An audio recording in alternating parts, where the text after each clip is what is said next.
I was picking out bedding for our wedding bed when my period hit out of nowhere. By the time I made it to the bathroom, there was already a huge, embarrassing stain on my pants. Julian, can you bring me a change of clothes? I got my period. Desperate, I called Julian for help. He clicked his tongue on the other end. What kind of man goes out buying women's pants? Mortified, I grabbed a random pair of men's sweatpants and changed into them. When I got back to the bedding store, he was testing out the display bed with Serena. He looked up and teased, "You act like nothing's wrong when you're on your period? Did you drink that custom wood-warming tea beforehand?" I thought about the thermos he'd given Serena and suddenly laughed. "The wedding's off," I said, slow and deliberate. "Are you insane? It was just a question. Is calling off the engagement really necessary?" I glanced at the $9,090 custom embroidered 4-piece bedding set in Serena's hands, the one meant to symbolize eternal love, and felt exhausted. Yes, it is. When I came out of the bathroom, Julian and Serena were already inside the bedding store. They were lying side by side on the display bed with the delicate embroidery, and I instinctively hid behind a nearby counter. "You two have amazing taste. This set is limited edition, only one in the entire country. The custom embroidery alone took a whole month to make. It's perfect for a wedding bed, symbolizes eternal love and everything." Serena didn't say anything, just ran her hand over the wedding quilt. Julian swiped his card without a second thought. While the saleswoman was processing the payment, he gently tucked a strand of hair behind Serena's ear. Serena shook her head repeatedly. "I can't. I don't want to upset Chloe, and I don't want to keep burdening you. Besides, this color doesn't suit me anyway." "It suits you." She tried to hand the bag back to him, but he pushed it firmly into her arms. "Chloe's the most understanding person." "She'll be fine with it if I want to give you this. And if Adrian were still here, he'd be the one buying this for you. Let me do this for him, okay?" Julian kept trying to convince her, and I slipped quietly out of the store. I'd had my eye on this set for months. I'd begged Julian forever to find time to come pick it out with me, hoping it would bring us good luck for our marriage. But when he picked me up, Serena, his late brother's girlfriend, was sitting in the passenger seat, and I never thought that in the 5 minutes I was in the bathroom, but he he'd pushed give it it to her without firmly even into asking her me. arm. I stood in front of a bubble tea shop, crumpled up my shopping list, and threw it away. I chugged a full sugar drink, trying to wash away the bitter taste in my mouth. Just then, the colorful heart-shaped lights above the mall lit up, spelling out 2 names. CEO Julian and his fiancée met right here in this mall. He hung all those 100 lights himself just to make her smile.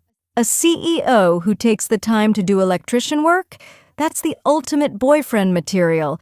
I'd give up eating for a week to have someone like that. I took a huge sip of tea at that, and a tapioca pearl went down the wrong pipe. I coughed so hard I couldn't breathe, and tears streamed down my face. A warm hand suddenly rested on the back of my neck, patting me gently with that familiar touch. "What's wrong? Why were you drinking so fast?" Julian's voice came from above me, with a hint of panic I almost didn't catch. I jerked away from his touch. The pearl finally slid down my throat, leaving a sharp, scratchy feeling behind. Julian didn't notice anything was wrong. He'd have a Wong iteration my sloused. "You're such a clutter, even as an adult." He gently booped my nose and handed me a shopping bag. "I knew you weren't feeling well, so I had Serena picked out a bedding set for you. You never seem to get cramps when you're on your period. Do you drink that custom warming tea beforehand? Is calling off the engagement really necessary?" I froze. In that second, I realized he'd made that custom tea for Serena. Through the clear plastic, I could see the lotus vine embroidery on the bedring set. It was beautiful, but that harsh purple color made my eyes hurt. We'd been together for 7 years. He'd always treated me like a princess, and everyone said Julian was head over heels in love with me. That all changed 2 years ago, when Julian's twin brother Adrian died unexpectedly. On his deathbed, he made Julian promise to take care of his girlfriend Serena. Serena had a complete breakdown. She kept mistaking Julian for Adrian, crying and clinging to him. I was jealous, but I knew it was a terrible situation. I told myself to be mature and hoped things would go back to normal once Serena got better. But 6 months later, when Serena was finally stable, Julian had already gotten used to taking care of her every need. His planner was filled with things he had to do for Adrian. June 5 by Serena, the artisanal focaccia from the burrata. Butter, remember that for Adrian.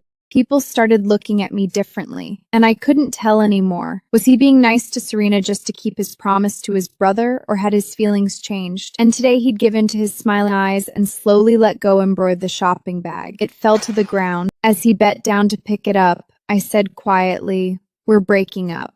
Julian smiles for a full 30 seconds. Then he laughed it off casually. Serena gets really bad cramps, so I just asked out of habit. Why are you being so dramatic? You know I never think before I speak. Stop acting like a child. Serena will make fun of you. Serena laughing at me. Make fun of me? How much more of a joke can I be already? I forced a bitter smile and grabbed his hand. Julian, why are you wearing Adrian's matching ring instead of our engagement ring? Julian's eyes darted away. After a long silence, he mumbled guiltfully. Yesterday was the anniversary of when Adrian and Serena started dating. She was upset. I laughed and cut him off, my voice shaking. She had another breakdown, so you had to take off our engagement ring again? The word again hit him like a punch, and he exploded. You think this is easy for me? He was my twin brother. He asked me to take care of her. What was I supposed to do? Enough! It was just a question. Why are you blowing this out of proportion? I thought you were the understanding one. I lost my mom when I was little. It was just me and my dad against the world. Dad worked all the time, so I learned early on to never cause trouble and keep my feelings to myself. When Julian and I first got together, he was fighting to take over the family business and landed a huge client. We pulled all-nighters for weeks to seal the deal. The representative took advantage of the moment to lean in, his hand brushing against my leg. I was terrified. I'd ruin everything for him, so I bit my tongue and said nothing. I ran out of the room and crashed right into Julian. He took one look at my face and knew something was wrong. When he forced me to tell him what happened, I burst into tears. He immediately stormed back in and punched the guy. Afterwards, I was worried we'd lose the contract and he'd get in trouble. But he just stared at me and yelled. Listen to me. If getting this job means you have to let people treat you like that, I don't want it. You never have to put up with anything when you're with me. Rumors spread that he was going to be fired, but he secretly signed an even bigger international deal. I still remember the way he slammed that new contract down in front of me, his eyes shining with pride. Thinking about that now, I laughed out loud. How things have changed. Back then, he'd punch someone for making me uncomfortable. Now he makes me miserable every single day. How pathetic. My laugh made him nervous. He pulled me into his arms, his voice softening immediately. Chloe, I'm sorry. I shouldn't have yelled at you. I'll do anything you want. Just stop laughing like that and don't say we're breaking up, please. He held me tight, and his eyes were filled with that same intense, pure love I'd always known. I closed my eyes, and against my better judgment, my heart softened. I got accepted to NYU. Serena's better now, right? Come to America with me. Let her get used to being on her own. But in that second, I saw Serena's reflection in his eyes. At the exact same time, he mumbled, "We'll talk about this at home." The exact same time, he mumbled and walked straight past me. As he brushed by, I heard him sigh in relief. I pressed my lips together and didn't look back. I pressed my lips together and didn't look back. Direction. I never got to say I'm not waiting anymore. When I came out, I was holding an expedited passport application receipt. In 7 days, I'd have my passport and be on a plane to America. I was about to call a taxi when my phone sent me a security alert. Someone had opened my front door. My heart dropped. My hands shook as I pulled up the security camera feed. On the screen, Serena leaned against the front door, her arms around Julia. Her cheeks were flushed. Julian looked flustered. He carried her to the couch, his voice tight. Serena, you're drunk. Calm down. But Serena paid no heed. She put her arms around his neck and leaned in close, her emotions running high.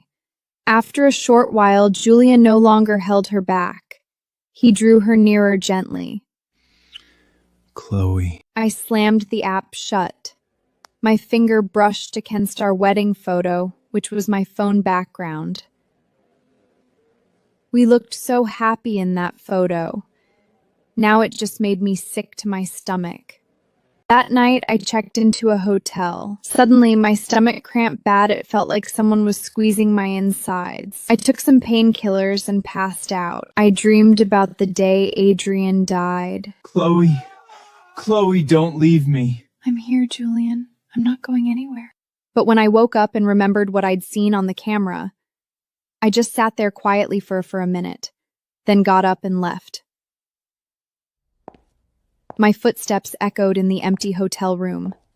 I never looked back. I don't know why I got so cold. I wrapped the blanket tighter around me, but I couldn't shake the chill that had settled in my bones. I woke up shivering, my forehead burning hot. I had a terrible fever, so I struggled to call the front desk for medicine. In my daze, I heard the doorbell. I thought it was the front desk.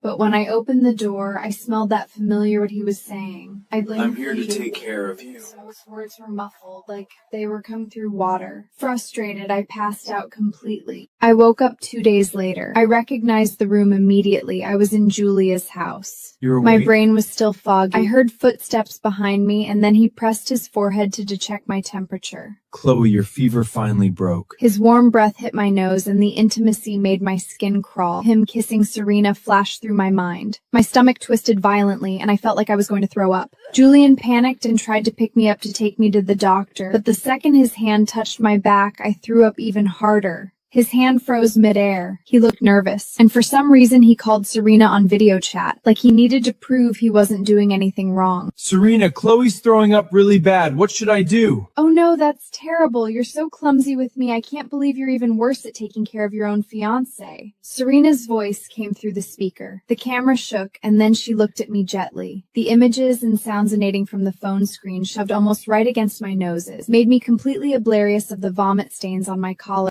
Don't worry, Chloe. I'm on my way. A wave of anger washed over me. I wiped my mouth with the back of my hand. Don't bother. I'm fine. Suddenly, there was a crash on the video. Serena said quickly, "It's nothing," and hung up, but Julian was already distracted. He brought me a bowl of porridge, then made an excuse about work and left in a hurry. I stared at the porridge for a long time, then finally picked up the spoon and ate it slowly. The rice was he'd even added a little salt to make it taste better, probably worried I wouldn't have an appetite. In 7 years together, this was the first time Julia had ever cooked for me, and it would be the last. I never would have guessed that the guy who never cooked at home had gotten so good at it. After I washed the bowl, I packed my things quietly. Everything that reminded me of Julian and our life together, I piled up in the corner of the balcony to burn. 2 hours later, I sat on the floor and watched as all our memories went up in flames. Finally, all that remained was the wedding invitation bearing our names. But that corner of ink, too, quickly vanished into the firelight until absolutely nothing was left. I smiled bitterly. Who knew 7 years of love could disappear in just a few minutes?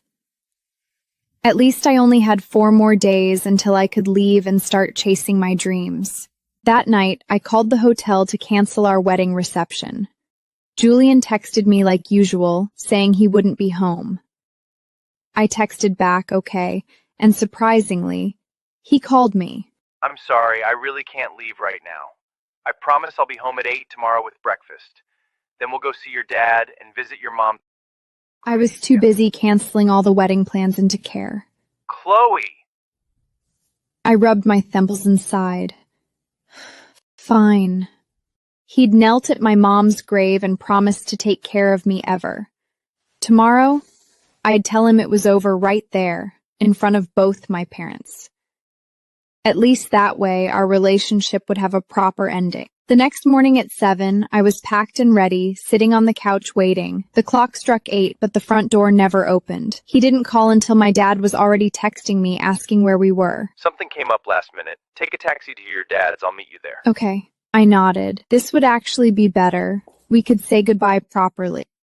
But Julian never showed up. Not even when the incense had burned all the way down. My eyes filled with tears. It felt like there was a heavy stone on my chest, making it hard to breathe. Sweetheart, if you're not happy, come home. I can take care of you. I'll always be here for you. As we were walking down the mountain, Julian finally showed up with Serena. Serena got out of the car with red eyes and apologized to me and my dad. "I'm so sorry, Chloe, Uncle. I missed Adrian so much last night that I made Julian drive me to City C overnight. We thought we'd make it back on time, but we got stuck in a police checkpoint traffic jam. It was totally expected. If you're mad, yell at me, not Julian." I didn't mean to. Before I could say anything, she grabbed my wrist and pulled my hand towards her face. Then she covered her cheek and looked like she'd been slapped. I was completely confused. I was about to ask if she was okay when Julian shoved me hard. My back hit the street lamp, and it hurt. What the hell is wrong with you? His eyes were blazing. He pulled Serena behind him protectively. If you're mad, take it out on me. How could you hit her? I took a deep breath and tried to explain. But he didn't let me get a word in. He pointed his finger right in my face. Last time, you threw a fit and threatened to call off the wedding just because I asked you a question. And now, just because we were a little late, you hit her? When did you become so unreasonable? If you're going to act like this, then don't contact me for a while. We'll talk about the wedding when you've calmed down. Then he half-carried, half-dragged Serena to the passenger seat and drove off. The second his taillights disappear around the corner, I heard a loud thud behind me. Dad was so furious at Julian's words that he clutched his chest, gasping for air, and collapsed. I ran to him and helped him sit up, fumbling for my phone to call an ambulance. I suddenly remembered that after watching a video about heart attacks, I'd put emergency heart medication in Julian's house and his car. I called Julian immediately, my voice urgent and shaking. "Julian, come back right now. My dad's having a heart attack." To my surprise, Serena's soft voice answered first. "Julian, Chloe says her dad is hurt." Then I heard Julian's voice, full of disgust. Ignore her. Her dad just had a full checkup last month. He's fine. "Julian! Julian! I was wrong. Everything was my fault. Take whoever you want, wherever you want. Do whatever you want. Just please come back. Just check on him." But Julian didn't care. He hung up on me without another word. The ambulance took forever to arrive. I knelt on the ground holding my dad, watching as his eyes started to glaze over. Suddenly, I heard our neighbor's voice behind me. What's wrong with Robert? Heart medication? I have some. Honey, bring some water, quick. After a chaotic few minutes, the neighbor managed to give Dad the medication, and he pulled through. 3 days later, Dad was stable and just needed rest. At his insistence, I got on the plane to America. As the plane doors closed, I got a text from Julian. I didn't reply. I just turned off my phone. "Goodbye, Julian. I'm setting you free. We'll never see each other again." Shortly after takeoff, the girl sitting next to me started chatting. "Hey, do you know who Julian Sterling is, the CEO of Sterling Group? He's so hot and totally devoted to his fiancée. You should have seen him carrying her on his back. It was so romantic. Look at this photo. The way they're looking at each other, total heart eyes. Aren't these photos amazing? The way he looks at her is like she hung the moon. And this one where he's carrying her, total boyfriend material." I looked at all the photos she'd taken, and all I felt was bitter irony. How stupid was I to not see how obvious it was that he was in love with her? If I'd seen it sooner, my dad never would have had that heart attack. Loving you hurt so bad, Julian. But no matter how much it hurts, I'm cutting you out of my life for good. When he got the phone as turned off message, he was confused and called again. It had been my birthday yesterday, but he'd forgotten and taken Serena to an amusement park instead. He'd thought his text would give me an excuse to make up, and he'd buy me a late birthday present to smooth things over. He'd even already picked out what present to get me. He never thought I'd just disappear. His temples started throbbing. He reached for a mint like he always did, but there was nothing there. He suddenly remembered that for years, whenever he was stressed and had a headache, I would make him lie down on the couch, put a mint in his mouth, and massage his head with the technique I'd learned just for him. He realized then that I hadn't been to his office in a very long time. He lit cigarette after cigarette, frustrated. Then his eyes fell on the photo frame on his desk, and he froze. It used to be a photo of just him and me, but now, somehow, Serena was in it too. For the first time, he noticed how sad I looked in that photo. Julian exhaled a cloud of smoke, and his mind drifted back to the night before. He'd been carrying Serena to the car, and she'd clung to his shirt, whispering, "Adrian, please don't leave me." Julian's heart had softened, and he'd held her tighter. I'm not going anywhere.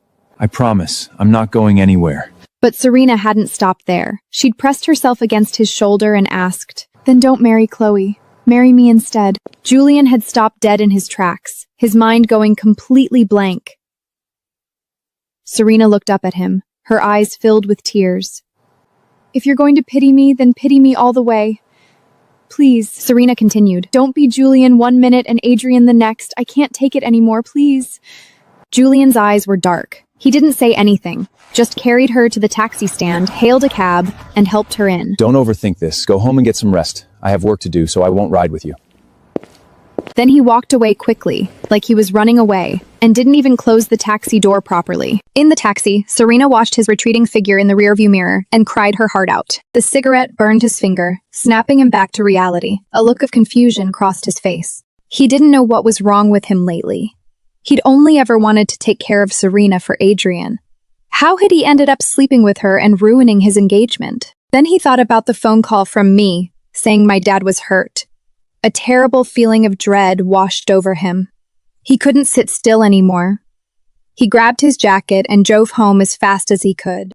On the way, he made up his mind.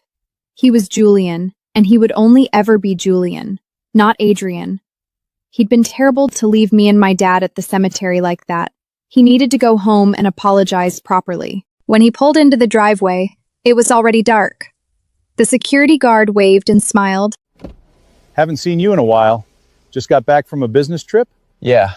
Julian smiled and nodded, but inside he was kicking himself. He should have come home sooner. As he got closer to the house, Julian looked up at the windows. The light that was always on for him when he came home late was off. His heart skipped a bolt. He parked the car quickly and ran up the stairs. The facial recognition lock, which always worked perfectly, kept failing. Julian wiped his face, took a deep breath, and typed in the passcode instead. The door finally opened. When he turned on the lights, the first thought that hit him was, it's so empty. He didn't have time to think. He called my name and ran through every room in the house looking for me, but the only answer was silence. Finally, he stood in the bedroom, calling my number over, only to get the same phone is turned off message. His eyes completely in horror. He finally realized why the house felt. Our wedding photo was gone from the nightstand. He spun around. The bathroom counter, which was always covered in my makeup and skincare products, was completely bare. His legs felt like jelly. He stumbled to the closet and pulled the doors open with shaking hands. That word again. Empty. The closet was completely empty. All the blood rushed to his heart. And he finally understood. His heart had known something was wrong long before his brain caught up. Everything that belonged to me, everything that belonged to us, was gone. He forced himself to calm down and called my dad. No answer. Julian couldn't take it anymore. He drove to my dad's house as fast as he could. Chloe, I know you're in there. Please open the door. Let's talk face to face. Uncle, please open the door. Chloe and I just had a misunderstanding. He knocked and begged for hours, but the door never opened. Julian refused to leave. He just sat down on the doorstep and waited. Just then, the neighbors next door home from a wedding. They saw him and didn't even say hello, just tried to go inside their house. Julian frowned. When I was new, these neighbors, they were labor lady care of me all the time. Our balconies were connected by a little ladder so we could visit each other whenever. Uncle, Auntie, can I use your balcony to get into Chloe's house, please? The neighbor lady's pent-up anger exploded. I should be yelling at you. You want to come into my house? In your dreams. Now you want to find Clue-Late. Julian felt he'd been hit by a truck. He froze, his mouth opening and closing, but no find into his chest and forced a terrible smile. Oh, this is just a joke, right? They're still mad at me, so they told you to say— The neighbor man scoffed. A joke? I wish it was a joke. Robert almost died on the anniversary of his wife's death. He's still in the hospital. We all know where you were, with your brother's girlfriend. You can't have both, you selfish bastard. Then he shoved Julian hard and slammed the door in his face. Julian's legs gave out, and he slid down the wall to the ground. After a long time, he forced himself to stand up and drove to the hospital, running every red light along the way. In the hospital room, my dad was reading with his glasses on. The second he saw Julian, his blood pressure shot through the roof. The nurse panicked and kicked Julian out before anything worse happened. Outside the room, Julian asked the doctor about my dad's condition. Then he dropped to his knees in the hallway and banged his head against the wall over and over. He was drowning in regret and terror, too overwhelmed to even move. When Serena called him, he didn't even look at the phone. He just hung up. He stayed there kneeling until the sun came up, then finally stood up and left. On the way home, Julian called his secretary. His voice was harny, like he'd been screaming. Find out where Chloe is, now. On the way home, Julian called his secretary. His voice was harny, like he'd been screaming. Find out where Chloe is, now. When he got home, the first thing he did was pull the security camera SD card to see when I'd left. But there was only one video on the card, the video of him and Serena kissing in the living room. It was my goodbye present to him. Julian flipped over his desk, smashed everything in his office, and slapped himself hard across the face multiple times. When Serena showed up, Julian was curled up on the floor, red-faced and surrounded by empty liquor bottles. She gasped and ran to help him up. Julian, what's wrong? I heard Chloe is gone. How did you get in here? I added my fingerprint last time I was here. So Chloe is really gone. Does that mean you'll marry me now? Julian heard the excitement in her voice, and his temples started throbbing again. The promises he'd made to take care of her, which had once felt like the right thing to do, now felt like a heavy weight on his chest. It would be weird for me to just move in here after Chloe lived here for so long. Why don't you stay at my place for a few days? We can sell this house and buy a new one for our wedding. That embroidered bedding set we bought will be perfect for our wedding bed. It symbolizes eternal love, right? And after we get married, let's have 2 kids, a boy and a girl. A wave of disgust washed over Julian. He couldn't even bring himself to drink the water she handed him. Serena finally noticed something was wrong. Her face fell. You didn't want Chloe to leave, did you? You don't want to marry me. Julian was about to answer when his phone rang. It was his secretary. She'd found my flight information. Julian perked up immediately. He told his secretary to book him the next flight to New York, then stood up to get ready. Chloe hated messes. He couldn't show up looking like a drunk mess. You're leaving me? But you promised you'd take care of me forever. Serena, I'm Julian. I'll never be Adrian. And the only person Julian loves is Chloe. I messed up and crossed a line. I'll still help you if you need anything, but we can only be family. Nothing more. Julian, you're such a jerk. You didn't say that when you were kissing me. Now you say you love Chloe and we're just family? It's too late. You think she'll come back to you just because you go find her? Dream on. Chloe's father nearly died from anger because of you. You didn't even show up when he was in the emergency room. She will never forgive you. Julian felt like he'd been punched in the gut. How do you know about that? Chloe called me, didn't she? You hung up on her. Serena, how could you be so cruel? Serena winced in pain and tried to pull away. Julian let go of her so hard she fell to the floor, coughing and crying. Julian didn't even glance at her. He grabbed her arm and dragged her out the front door, throwing her outside. He thinks I love him so much. How could I ever really leave him? If he just explains everything clearly and is sincere enough, I'll definitely forgive him. I walked out of the airport with my luggage. The sun was shining and a soft breeze was blowing. I raised my hand to shield my eyes. At that exact moment, a shadow fell over me. Put this on if the sun is too bright. Long time no see, kiddo. Liam, the son of our next-door neighbor, appeared out of nowhere. I took off his hat and put it on my head. He was smiling, but I could see the sadness and concern in his eyes. I suddenly remembered how Dad had been saying, I wish Liam was here. He'd keep you company, and I wouldn't worry so much. You're too stubborn for your own good. Tears started falling down my face without warning, one after another. I turned away quickly and tried to wipe them away, but I couldn't stop crying. Liam pulled me into a tight hug, and I felt him sigh in relief. There we go. Just let it all out. Mom was saying to me yesterday that you haven't cried once since everything went down. Did your mom make you come pick me up? I know how busy you are. Liam heard the sarcasm in my voice, but he just smiled and ruffled my hair gently. Come on, kiddo. We can't park here for long. After a long time, I finally stopped crying. It's actually a good thing to be a little heartless sometimes. I almost started crying again. I quickly looked out the window. The car fell silent, except for the hum of the engine. For the next few days, Liam showed up at my apartment every morning. He dragged me to his company to help out, calling it work-study. I knew what he was really doing. He didn't want me to be alone with my thoughts. So I went with him every day. Luckily, he knew me well, and he gave me tasks that I actually enjoyed and was good at. After just 2 days, I got used to having him around. I even started to like this new routine. Sometimes it felt like we were back in high school, when we could talk about anything. But there was one thing I couldn't bring myself to ask him. Every time I tried to ask why he'd disappeared for so many years, he'd just joke around and never give me a straight answer. Did you go and get yourself a girlfriend overseas? Why have you gone radio silent on me for so long? Then, one ordinary night, Julian showed up. I was laughing and stepping on Liam's shadow under the streetlight. Julian was standing under another streetlight nearby, his eyes filled with pain. You came to America just to be with him? Liam noticed how tense I was. He stepped in front of me protectively and smiled sarcastically at Julian. What if I did? What's it to you? Liam, you're such a pathetic loser, hanging around waiting for her. Chloe's just mad at me. Get lost. Before Liam could answer, I spoke up. You're the one who needs to leave. We broke up. This is embarrassing, even for you. Julian was used to getting his way. He'd never seen me talk to him this before. He forgot that he was the one begging for me back, not the other way around. Stop being so stubborn. I'm giving you a chance to make this right. Just come home with me. I stepped back, away from his outstretched hand. Julian, we broke up. Julian pulled his hand back, looking confused. I never agreed to break up. I never gonna have him bear. You and me don't me. I know you're mad about your dad, but I can explain. I didn't mean to not show up at the hospital.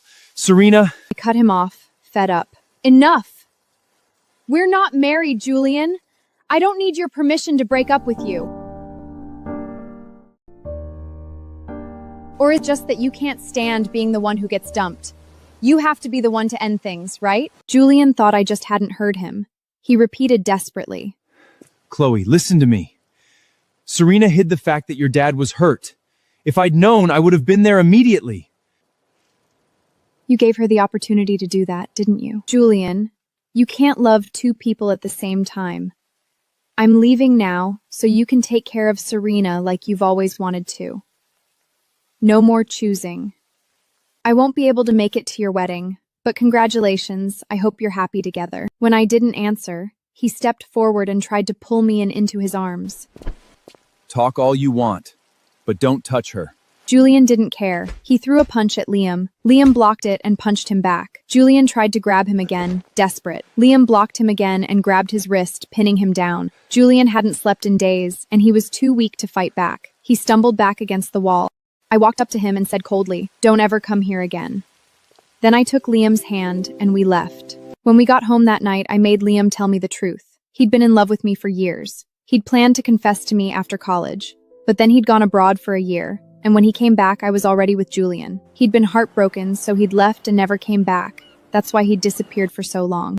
My heart, which had felt dead for so long, started beating fast again. I didn't know if it was just gratitude or something more. Liam never pressured me. We just stayed friends, taking things slow. Meanwhile, Julian never went back home. He bought the apartment next door to mine and became a constant, unwanted presence in my life.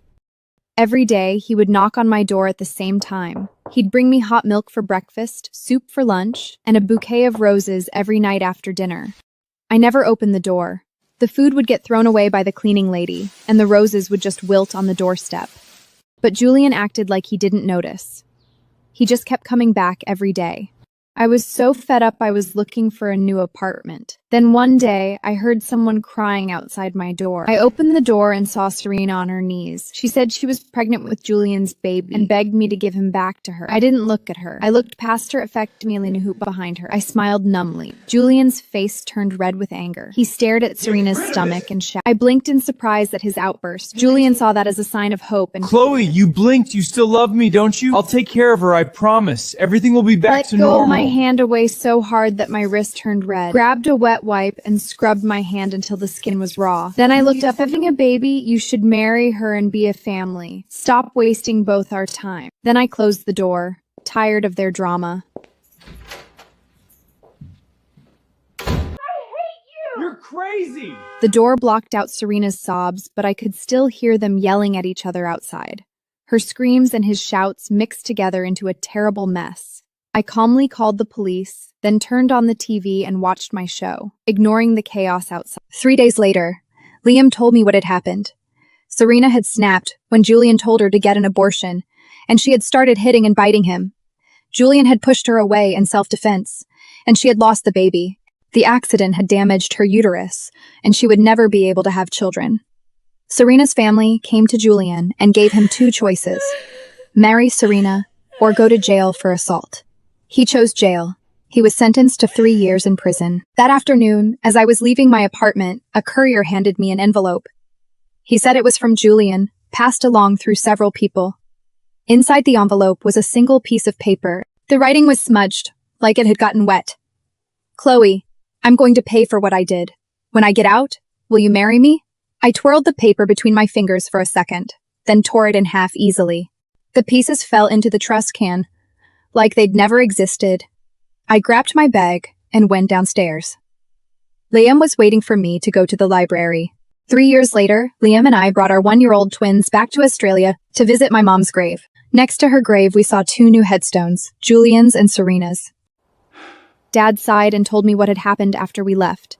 Julian had been a model prisoner, trying to get early release. Then Serena somehow got a video of my wedding to Liam, and she brought it to the prison when she visited Julian. Julian had a complete breakdown when he saw it. He went crazy and started fighting with the other inmates, including a man who was serving a life sentence for murder. That night, the man killed him. When Serena found out Julian was dead, she left a suicide note, saying she wanted to be buried with him. Then she killed herself. Dad didn't finish the sentence. He just patted my back gently. I held my baby daughter close and kissed her soft cheek. I didn't feel sad or even sorry. It was like hearing a story about strangers. After that, I talked to Dad about moving Mom's grave to a new place, far away from there. We planted sunflowers all around it, her favorite flower. The day we moved her grave was beautiful. The sky was blue and the clouds looked like cotton.